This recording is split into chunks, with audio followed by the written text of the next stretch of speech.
तुम क्या गिटार बजा रहे थे? उस टाइम पे अवाम के सामने क्यों नहीं लाए? उस टाइम में तुम्हारे मुंह में बोलते ना जफरुल्लाह खान लड्डू रखा था। तो मैं पूछना चाहता हूँ ज़मीर अहमद, तुम क्या लॉलीपॉप रख के चूस रहे थे? हम तक ये तुम्हारी किस मुंह से मुसलमानों से वोट मांग रहे हो तुम?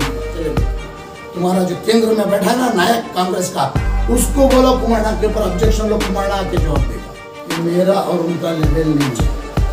तो मैं मिस्टर जमीर को पूछना चाहता हूँ, जनाजे में और खबर में कोई साइज होता है? पहले अपने अल्फाज को सुधारे, पहले बोलने का तरीका समझे, ताकि आने वाली नस्ल खराब ना हो। मुझे एक आदमी का नाम बताओ जिसको ज़मीर अहमद ने लीडर बना के एमएलए बनाया। भाई बोलो तो सही, तुम्हारे क्या लेवल पे होना चाहिए जफरुल्लाह खान को? हर तरीके से तैयार है।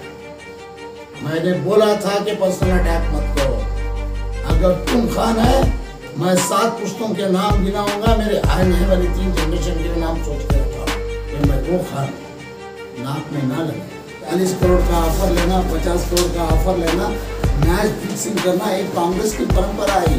मैं दागी लीडरों के अगर नाम गिनने चलूंगा ना, 6 महीने लगेंगे। इतनी लंबी पट्टी है, खबरदार हमारी पार्टी है हमारे लीडरों के खिलाफ।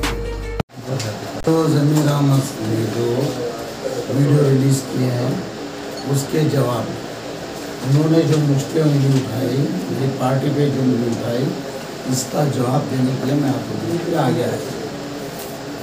उन्होंने ऐसे तो कई बातें की, उसमें से ख़ास बात ये कही कि मेरा और उनका लेवल नहीं है।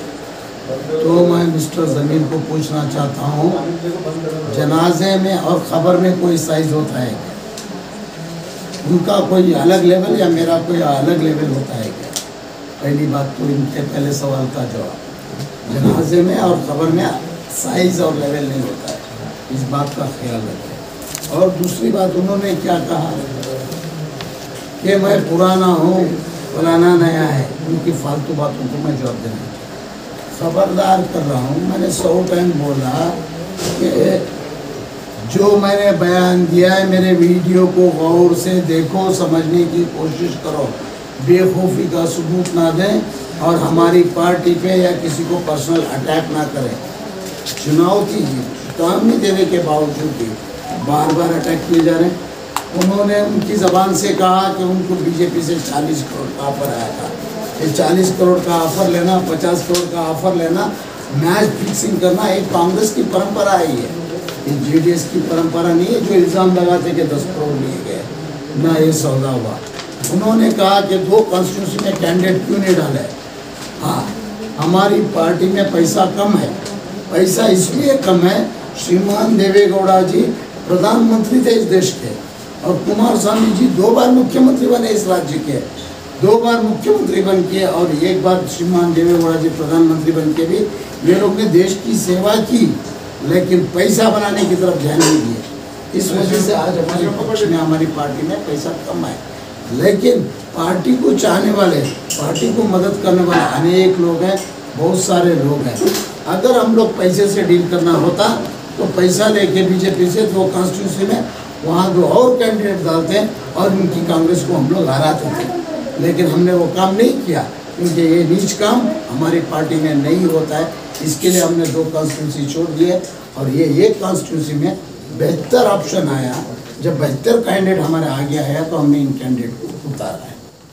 और उन्होंने कहा कि एमएलए एमएलसी मुझे क्यों नहीं दिया गया, मेरी पार्टी पे उन्होंने आरोप लगाया।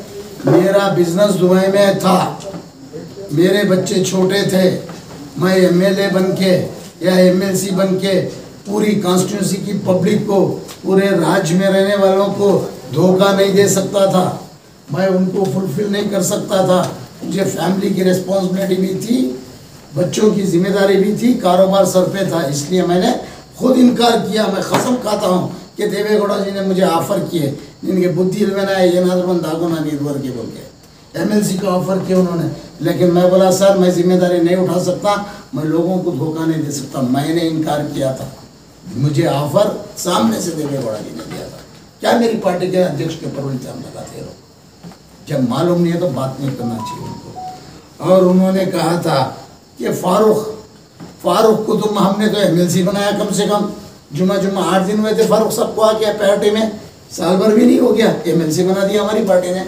उनके पास शकील नवाज 30 साल से काम कर रहे हैं, क्या बनाया इन्होंने? मैं पूछूंगा उनके बारे में, अभी जब वो हमारे बारे में पूछते मैं उनसे पूछूंगा। शकील नवाज उनका पार्टनर हमारी पार्टी में जब थे, स्टेट प्रेसिडेंट थे, क्या बनाया इन्होंने? मुझे एक आदमी का नाम बताओ जिसको जमीर अहमद ने लीडर बना के MLA बनाया।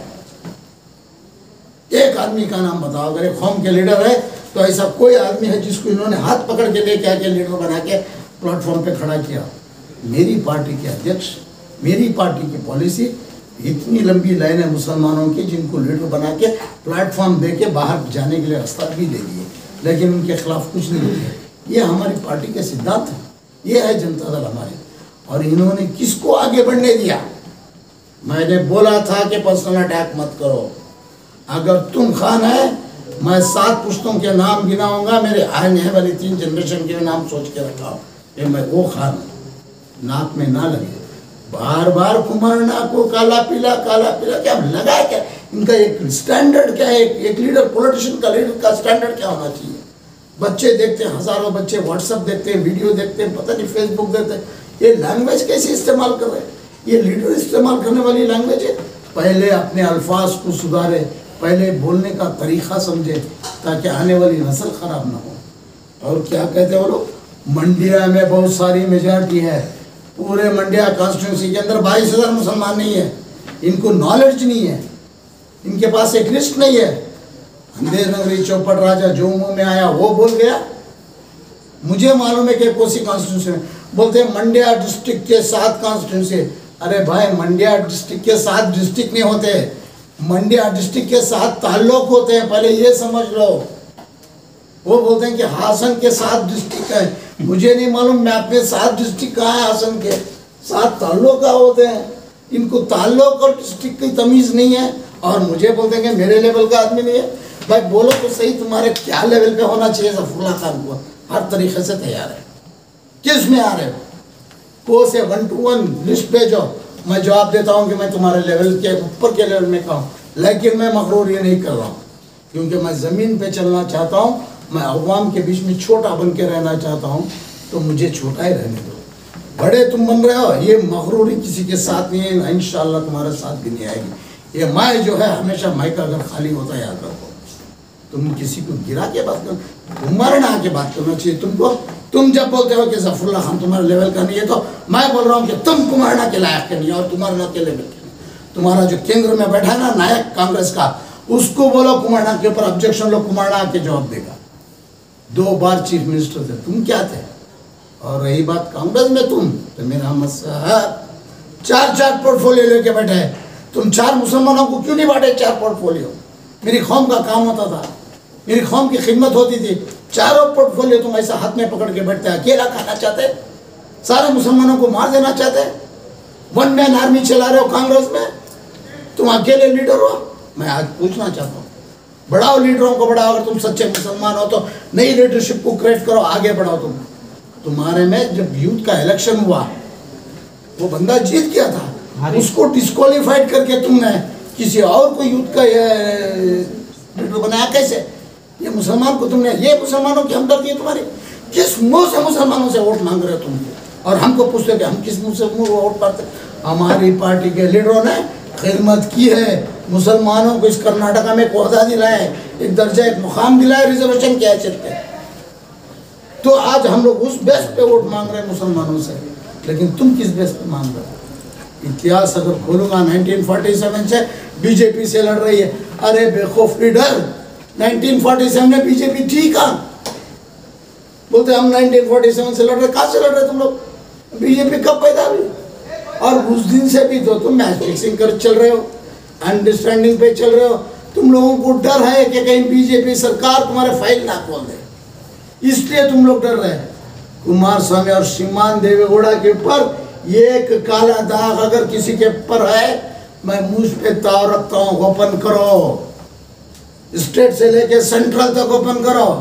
बताओ कि जो प्राइम मिनिस्टर रहा है इस देश का, उसके जिस्म पे एक दाग नहीं है।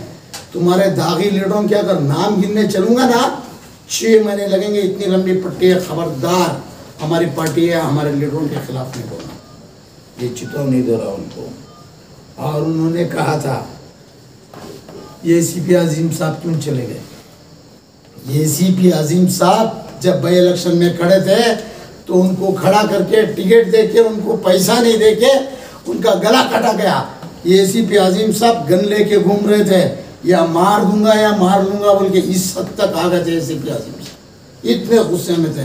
कौन बर्बाद किया उनको? किसके फ्रस्ट्रेशन से वो जनता दल छोड़ के गए थे? ये साहब के फ्रस्ट्रेशन से। सबसे पहले सीएम इब्राहिम साहब, बुजुर्ग आदमी को इन्होंने लाफा मारा था, जिल्लत नहीं बर्दाश्त करके वो पार्टी छोड़ के गए थे। अब कांग्रेस ने कदम रखे, रोशन बेग गया, तनवीर सेठ को ना पकड़ लिया, वो क्या है उसका नाम, मैसूर के जो इरशद, रिजवान अरशद, डर के घुटन में जी रहा है। हारिस साहब साइड ले लिए, सीएम इब्राहिम इधर एक पैर उधर एक पैर रख रहे, फ्रस्ट्रेशन में घुटन में जी रहे। कौन खुश है? कौन खुश है? और इन्होंने किसको लीडर बनाया उसका नाम बोले, जो इनके साथ में 30-30 साल इनके साथ में रहे, उन लोग को क्या बना है? मुझे जवाब तो दे, मैं हर सवाल का जवाब देने के लिए तैयार, लेकिन पर्सनल अटैक नहीं बोल रहा हूँ ना। हमारी पार्टी के मुद्दों पे बात करो, मैं जवाब दूंगा, पर्सनल अटैक नहीं। और उन्होंने क्या कहा, हज में हज कमेटी की वो इसके लिए फंक्शन के लिए नहीं है कुमारना भाई, एक चीफ मिनिस्टर का पोस्ट है, वो अगर होटल में भी थे, पता नहीं कौन सी सीक्रेट मीटिंग कर रहे थे, ये बेवकूफ आदमी को क्या पता है? ये भूल कैसा गए कि जगह कुमार स्वामी ने अलॉट की थी, अगर कुमार स्वामी जगह नहीं अलॉट करते तो बिल्डिंग कैसे बनती, और ये वहाँ पे उद्घाटन किस चीज़ का होता है? इतनी तो सेंस चाहिए, पहले बेसिक बुनियादों को समझो कि उन्होंने क्या किया। और उन्होंने क्या किया, 3150 करोड़ फंड था, 1850 कर दिए कुमारना, उनके ऊपर एक एलिगेशन लगाते। अग्री, तुम भी तो गवर्नमेंट में थे, 70% शेयर लेके कांग्रेस वालों, तुम मिनिस्टर थे, तुम क्या गिटार बजा रहे थे? उस टाइम पे अवाम के सामने क्यों नहीं लाए? उस टाइम में तुम्हारे मुंह में बोलते ना जफरुल्लाह खान लड्डू रखा था, तो मैं पूछना चाहता हूँ जमीर अहमद, तुम क्या लॉलीपॉप रख के चूस रहे थे? जवाब दो मेरे को।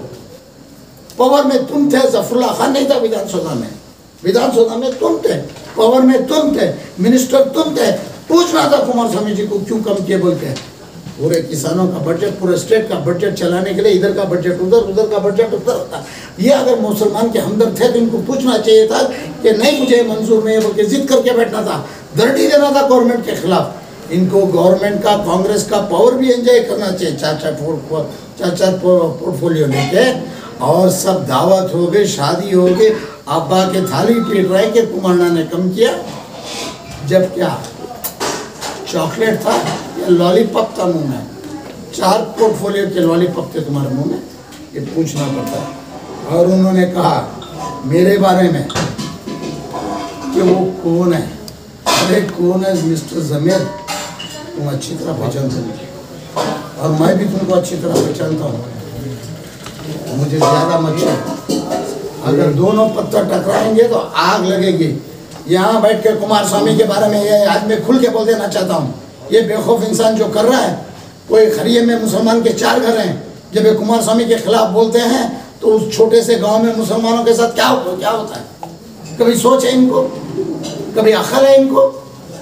पूरे गांव में 2 घर रहे थे मुसलमानों के, उनके साथ वो लोग कैसे पेश आएंगे फिर, जब उनके नेता को तुम काला पीला बोलोगे? कहीं क्या लीडर है ये? दूरअंदेशी नहीं है, दूर की अकल नहीं चाहिए, किसी और की चापलूसी करने के लिए जो मुंह में आया बोले जा रहे, जो मुंह में आया बोले जा रहे।